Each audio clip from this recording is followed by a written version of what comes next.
This is Hidden Killers with Tony Brueski. Here now, Tony Brueski. Shocking double homicide in Northwest Arkansas. We're covering it for you right here, and I've had a lot of exclusive interviews with some folks who were on the trail that day. Believe they saw the man, described him in great detail here on the program in a previous video. You can see that. Talked to the 911 dispatcher, heard this horrific story, which amounts to this. And if you have kids, be ready. A couple, 41, 43-year-old, new to the Northwest Arkansas area, going out for a hike on a Saturday afternoon at a very popular hiking trail called Devil's Den. Sounds ominous, right? It's really not. Beautiful trails. I've been there many times. And it's just a great place to go out and enjoy a summer day in nature. In the afternoon, somewhere between 1, 2 o'clock in the afternoon, that couple is confronted on the trail by a man wearing pretty much all black. Also has a large backpack with him, one that you would not take out to a hiking trail. More of an industrial size one. And the mom and the dad, both of them out there for that simple day of enjoyment with their daughters, are stabbed to death on the trail. Mom, as it's happening, screams to the children, run. Run as fast and as far as you can. The daughters took heed. They ran, thanks to some kind folks who were out also enjoying the trail, found these girls and brought them to the park ranger station, to which they called 911 and described what they experienced. These kids, both under the age of 10, witnessing their father being stabbed in the chest on the trail, and the mother eventually also succumbing to their wounds. They said they ran until they couldn't hear her scream anymore. Joining me to discuss, Jennifer Coffindaffer, retired FBI special agent. This is a real shocking one. This is straight out of a nightmare. The suspect, as of our recording right now, Jennifer, still on the loose, and we'll talk about more of the vehicle identification, or what is known as of right now. But what do you make of a story like this? This man out there on this trail. We don't know if this was a targeted attack. We don't know if this was random, but to pull this off in the middle of a Saturday afternoon on a very busy hiking trail, what are you making of this with your FBI background and experience?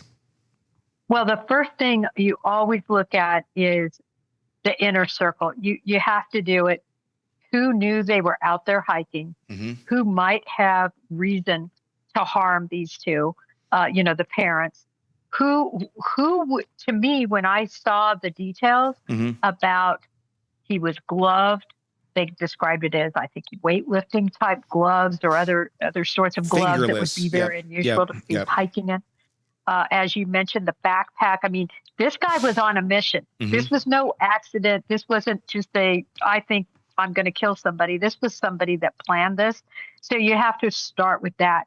Now, could it be random? It could be. Mm-hmm. I'll never forget the Rachel Morin case that most of us are familiar with. Yeah. A lot of people wondered about that because she had a set thing that she, her running style and where she ran and so on and so forth. And many people looked at that inner circle, but oftentimes these can be random. I would find it odd that it would be random. I mean, if you have a situation like that, you literally might have a predator out there that could be stalking hiking trails, just waiting for their next victim. It's spooky. And that's what I wonder about with this case. This family was brand new to the area. They had recently moved here from, I believe, Montana. First year, the kids are getting into school, and it's kind of discovering the area. It's a lot of what I did. I went out and hiked a lot when I first moved to Northwest Arkansas. It's a beautiful area. There's not a lot of crime here. Walmart's headquartered here. We have a pretty good economy, so it's not a banjo sticks deliverance type situation when some think of the state of Arkansas. Very much not like that at all. I would picture more like Colorado in the area that we're in. I talked with a couple who were on the trail that day, about an hour before this took place, and they described this man came towards them. It was roughly 100 degrees that day on the trail, even hotter with the humidity, wearing long sleeve shirt, long pants, the gloves, a hat, the big backpack. Again, not what you would expect. And walking, as they described, almost on a mission, but did look them up and down, made them feel very uncomfortable. And they passed many people that day on that trail. When they found that this had happened the following day, when they heard it in the news, this was the first person that they thought of as being likely the suspect. And it turns out it very likely was. To have someone out there, and I guess that the part that gets me is the looking up and down, the almost pause to look at this group and then continue on. And I don't know if that's exactly what happened, but it does make you wonder, was this man out on the trail looking for the right victim based on, is there anyone else around? Are these people I could take on? And then did he just find the ones that he thought he could? Was a mom and dad with two little girls under the age of 10. Yeah, that is the victimology is something you always look at in these cases. But the good news, I think, is because this was such a well-traveled trail, you're going to have information from where that car, I think it was a Mazda. That's what they believe. Yeah, that's what they're believing. Yeah. It's still sketchy, right, Tony? It is. A black four-door sedan, possibly a Mazda. I spoke earlier with the 911 dispatcher who handled this that day, earlier today. And there is some consensus that it may have been a Mazda. Acura, BMW people thought it might be a bit of a higher end car than a Mazda, but a four-door sedan, something in those lines, and they believe it was a foreign car as well. The license plate had been taped over, so no one was able to identify the plate at all, but something of that line. They've not officially said a Mazda, but they said possibly a Mazda as of right now. I love it when these crooks think that that's a smart thing to do. They get rid of their fingerprints. They do all these things. By taping that over, he's going to be seen taping it, or he's going to be seen entering that park with it taped over. I mean, it makes it so clear, the travel and the voyage of that car. So that's always a mistake when these bad guys think that that's a good idea. But I think we're going to have a lot of trail cam footage or other footage that is going to do him in. The fact that the kids saw him, but I tell you, as an investigator, you would not normally, if you're going to attack somebody, you would want to attack somebody that was completely by themselves, where no witnesses would be around or be seen or be left alive. You attack 4 people, 2, the children get away. When I say attack, aggressively go forward.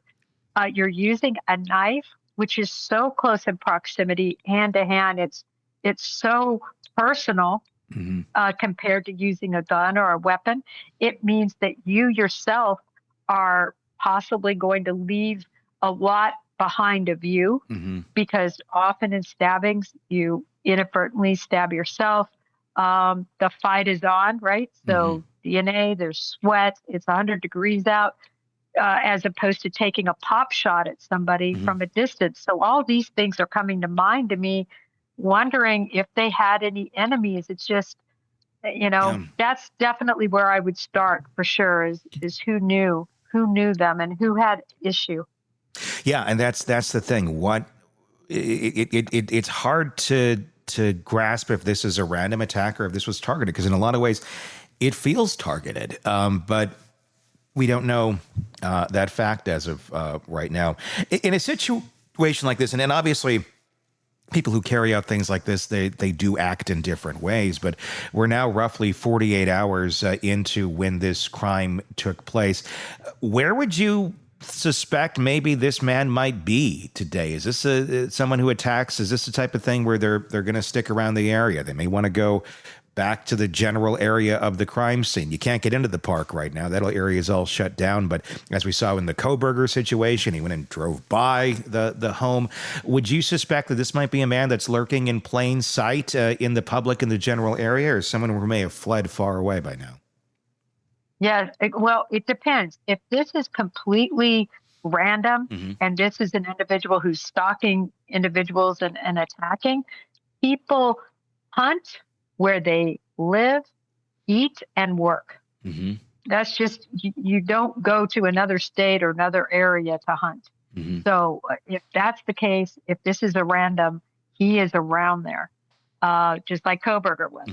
If this is not a random and this was targeted, I mean, then you have to wonder, was somebody hired to do this hit and came from another state, came from another area, and then went back to that area. So it really greatly depends on what this is going to be. But I tell you, I wouldn't be doing any hiking if I were in Arkansas or in and around that area until this guy's caught. Yeah, I number one, it's hot, so that's my first excuse I would usually use to not go get exercise.